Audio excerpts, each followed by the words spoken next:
Judicial service scale অনুযায়ী বেতন ভাতার দাবি জানিয়েছে বিচার বিভাগীয় কর্মচারী অ্যাসোসিয়েশন। ব্লক পদ বিলুপ্ত করে যোগ্যতা ও জ্যেষ্ঠতার ভিত্তিতে পদোন্নতিও চান তারা। জাতীয় প্রেস ক্লাবে সংবাদ সম্মেলনে এই দাবি তুলে ধরেন অ্যাসোসিয়েশনের নেতারা। বলেন, দাবি আদায়ে রাষ্ট্রের সর্বোচ্চ মহলে স্মারকলিপি প্রদান ও আলোচনা হলেও শুধু আশ্বাসই দেওয়া হয়েছে। সংস্কার কমিশনের কাছে দাবি উত্থাপন করলেও প্রস্তাবনায় আশানুরূপ কিছু রাখা হয়নি। 2 দফা দাবিকে ন্যায্য উল্লেখ করে তা পূরণে 4 মে পর্যন্ত আলটিমেটাম দেয়া হয় সংবাদ সম্মেলন থেকে।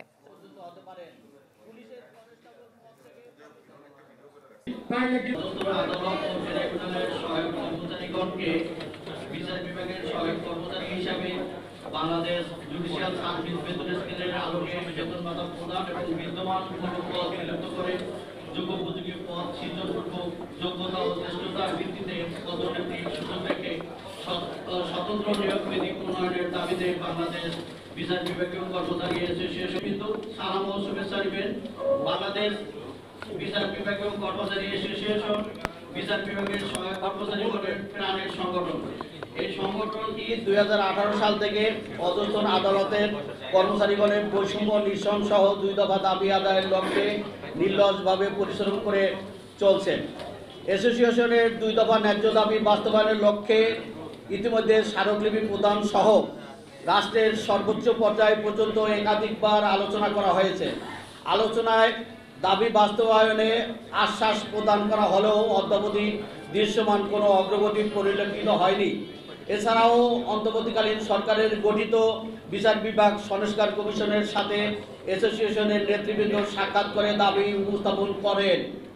বিচার বিভাগ সংস্কার কমিশন অ্যাসোসিয়েশনের পেশকৃত দাবি যৌক্তিক হিসাবে সহমত পোষণ করলেও অন্তর্বর্তীকালীন সরকারের নিকট প্রদানকৃত কমিশন কর্তৃক প্রতিবেদনের সুপারিশে অধস্তন আদালতের সহায়ক কর্মচারীগণকে বিচার বিভাগের সহায়ক কর্মচারী হিসাবে বাংলাদেশ জুডিশিয়াল সার্ভিস বেতন স্কেলের আলোকে বেতন ভাতাদি প্রদানের বিষয়ে কোনো প্রস্তাব রাখা হয়নি এবং চাকরি ও নিয়োগ বিধিমালার যুগোপযোগী সংস্কারের উল্লেখও করা হয়নি।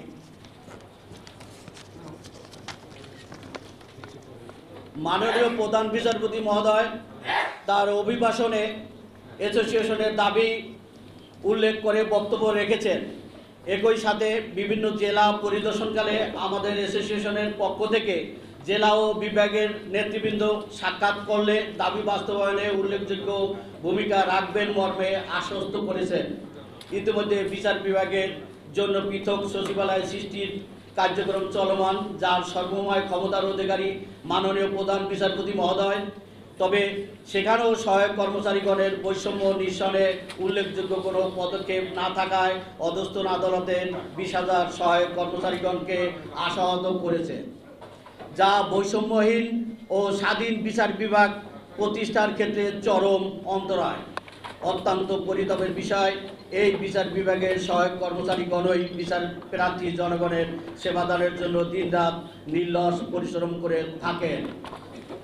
2007 সালের 1 নভেম্বর নির্বাহী বিভাগ থেকে বিচার বিভাগ পৃথক হওয়ার পর শুধুমাত্র মাননীয় বিচারকগণের জন্য 6টি গ্রেড রেখে পৃথক পে স্কেল সহ নিয়োগ বিধিমালা প্রণয়ন করা হলেও সহায়ক কর্মচারীগণকে উক্ত পে স্কেলের অন্তর্ভুক্ত করা হয়নি। মাননীয় বিচারকগণের সাথে আদালতের সহায়ক কর্মচারীগণ একই দপ্তরে কাজ করা সত্ত্বেও জুডিশিয়াল সার্ভিস পে স্কেলের আলোকে মাননীয় বিচারকগণের বেতন ভাতাদি প্রদান হলেও সহায়ক কর্মচারীগণ জনপ্রশাসনের আলোকে বেতন ভাতাদি পেয়ে থাকেন।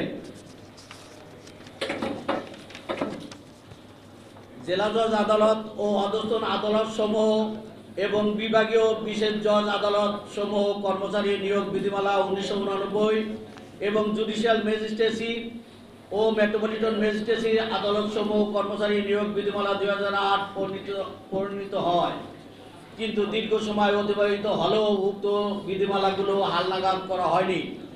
পদোন্নতির ধারা উন্মোচন সহ নতুন পদ সৃজন না হওয়ায় অধিকাংশ কর্মচারীগণের পদোন্নতির সুযোগ একেবারেই রুদ্ধ।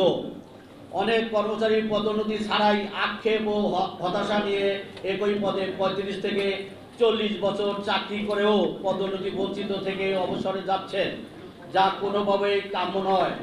উল্লেখ্য যে সচিবালয়ে একজন অফিস সহায়ক চাকরিতে যোগদান করে যোগ্যতার ভিত্তিতে উপসচিব নন ক্যাডার পদে পদোন্নতি পেতে পারেন। বাংলাদেশ সুপ্রিম কোর্টে প্রচলিত নিয়োগ বিধি অনুযায়ী অফিস সহকারী পদে যোগদানকারী একজন চাকরিজীবী পদোন্নতি পেয়ে ডেপুটি রেজিস্ট্রার পর্যন্ত হতে পারেন। পুলিশের কনস্টেবল পদ থেকে পদোন্নতি পেয়ে যোগ্যতার ভিত্তিতে অতিরিক্ত পুলিশ সুপার নন ক্যাডার পর্যন্ত হওয়ার সুযোগ রয়েছে। শতভাগ বৈষম্যের শিকার অধস্তন আদালতের সহায়ক কর্মচারীগণের উল্লেখযোগ্য কোনো সুযোগ সুবিধা নেই। প্রিয়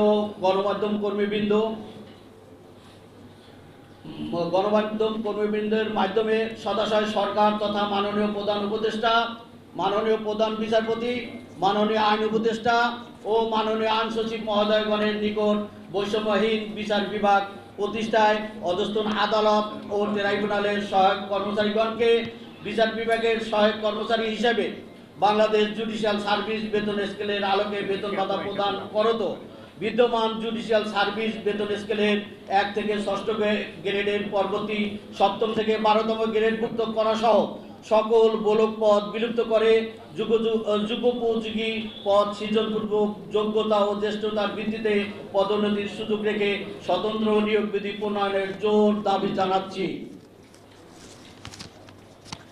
অ্যাসোসিয়েশনের উক্ত 2 দফা ন্যায্য দাবি আগামী 4-5-2025 খ্রিস্টাব্দ তারিখের মধ্যে দৃশ্যমান অগ্রগতি না হলে অধস্তন আদালত ও ট্রাইব্যুনালের সহায়ক কর্মচারীগণ নিজ নিজ কর্মক্ষেত্রে আগামী 5ই মে 2025 খ্রিস্টাব্দ তারিখ সকাল 9:30 ঘটিকা হতে সকাল 11:30 ঘটিকা পর্যন্ত 2 ঘন্টা সর্বাত্মক কর্মবিরতি পালন কর্মসূচি ঘোষণা করছি। উক্ত কর্মসূচি বাস্তবায়নের সকল জেলা আইনজীবী সমিতির সম্মানিত সভাপতি, সাধারণ সম্পাদক সহ অন্যান্য বিজ্ঞ আইনজীবীবৃন্দ, সাংবাদিকবৃন্দ সহ সংশ্লিষ্ট সকলকে সার্বিক সহযোগিতার জন্য সবিনয় অনুরোধ জানাচ্ছি। আসসালামু আলাইকুম, খোদা হাফেজ। নাম মোহাম্মদ রেজওয়ান খন্দকার। আমি নাজির হিসাবে ঢাকা সিএমএম কোর্টে কর্মরত ছিলাম। বর্তমানে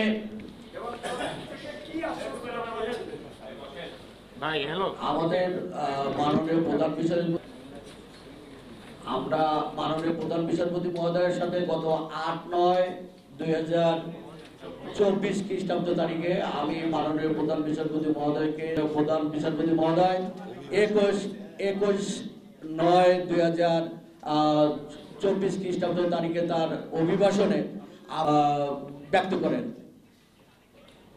এরপরে মাননীয় প্রধান বিচারপতি মহোদয় বাংলাদেশের বিভিন্ন জেলা সদর